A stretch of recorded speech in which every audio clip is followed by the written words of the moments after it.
When you're speaking English, it's not always easy to find the right words. Add the pressure of a timed exam, and it's no wonder that many people say that the production questions are the hardest on the Duolingo English test. But it doesn't have to be so hard. In this video, we're looking at 3 easy steps you can take to score 140 or higher on the Duolingo English test. Let's get started. I'm Francis from Last Minute English, and I'd like to say a big thank you to Ledger1979, who requested more videos about production scores. Ledger, this one's for you. So let's look at the 3 easy steps for improving your production score. But what is a production score? The production score is how the Duolingo English test decides how good your speaking and writing is. And it covers lots of different question types, including write about the photo, speak about the photo, read then speak, listen then speak, summarize the conversation, writing sample, speaking sample, and interactive writing. And here on YouTube, we've got a playlist where you can practice those different question types. You can click the link up here, or it's here under the video as well. Now that's a lot of different question types. So in today's video, we're going to focus on your spoken responses, your speaking. So let's take a look at the 3 tips, and after that we'll do some practice and I'll show you my high-level example answer. So tip number 1, clarity is key. You have to make sure that you can be easily understood. So pronunciation is very important. If there are any words that you don't know how to say in English, there's a great website that I always recommend. It's How'd You Say? Like how do you say, but how'd you say? And the link is down here, and that website you can check the correct pronunciation of any word that you're not sure about. Tip number 2, structure matters. Quite often when we just start to speak, we find that we go blah, blah, and all kinds of nonsense comes out. So it's important to have organization to our answers. There's actually a 3-step process that you can follow. Step 1, give an introduction. Introduce your idea or opinion. You can use phrases like, in my opinion, as far as I'm concerned, or as I see it. Step 2 is supporting points. So give evidence, give examples, and you can use phrases like, it's commonly accepted that, or current social trends show, and finish with a closing statement where you say your opinion again in a simple way. So you could say, in conclusion, or so, to wrap up, or on balance, I think. So that's tip 2, structure matters. Tip 3, practice makes perfect. The first thing you have to do is get used to recording your voice, because even if you speak English a lot in your daily life, how often do you actually record your voice?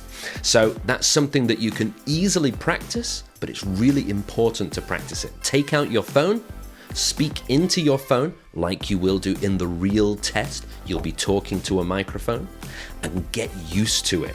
Get used to speaking loudly and clearly, and the pressure of knowing that your voice is being recorded. And remember, it's very different thinking in English, like it's going and actually speaking out loud in English. When I'm speaking Spanish, I can think in Spanish in my head very easily. But when I open my mouth, it's a different story. So make sure that you practice in a place where you feel comfortable speaking out loud. So those are our 3 tips. Now we're going to do some practice. First of all, let's look at an example answer that I created.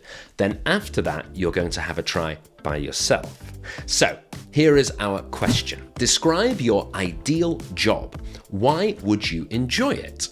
Now imagine your dream is being a marine biologist, a biologist of the sea. Let's read through my answer and see if you can spot the structure. Remember, 3 steps of the structure. So, I've always dreamed of being a marine biologist. There are so many things about the job that appeal to me. For starters, I've always been fascinated by the ocean.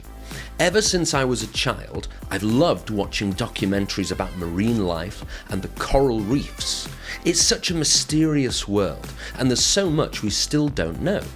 As a marine biologist, I would get to explore in person rather than just watching them on TV, while potentially discovering new species.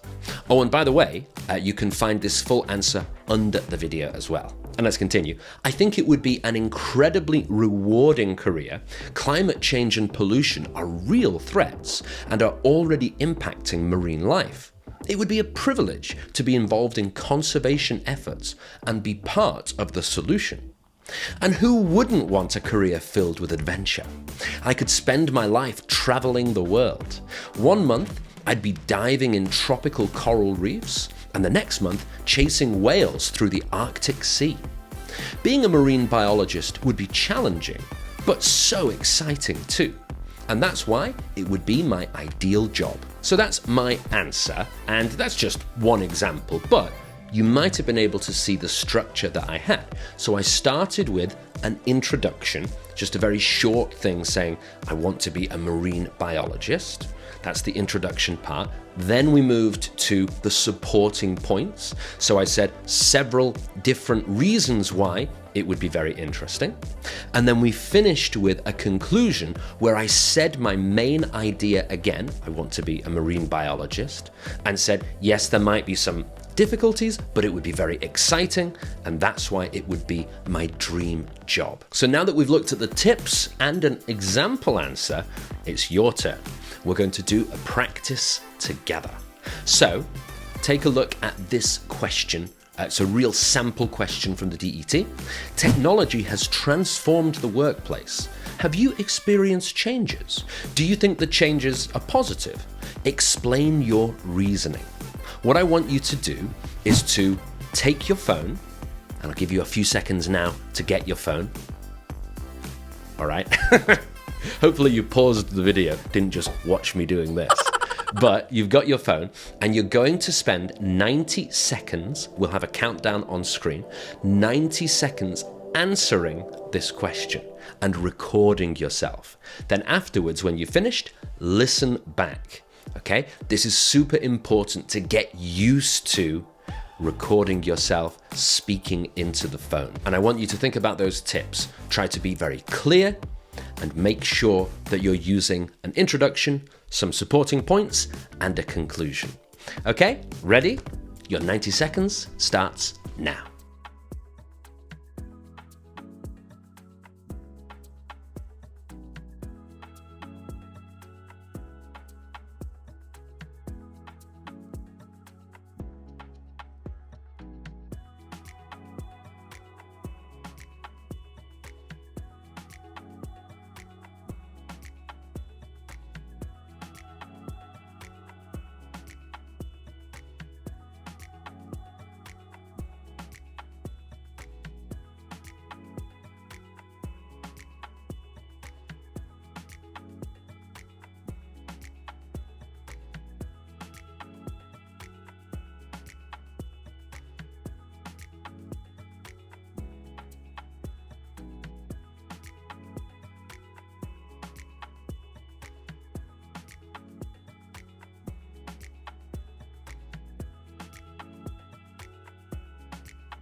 All right, welcome back. Good job.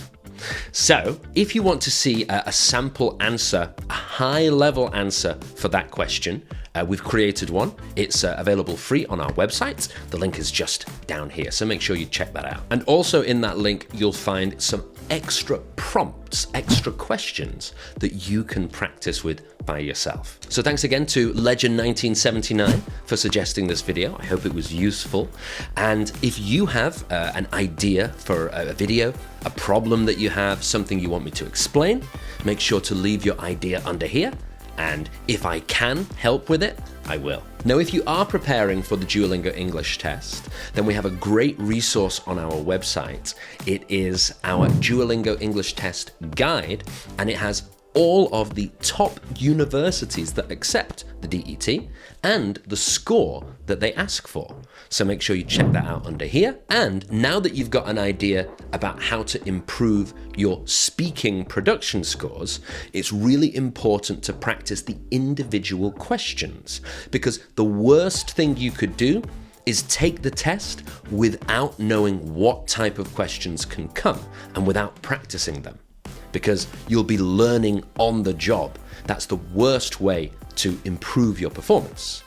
And we have a great video that I want you to watch next, which is about the read, then speak type of questions. You can find the link up here. That's also under the video with all of those other links. I'm Francis from Last Minute English. Thank you very much for watching. I'll see you next time.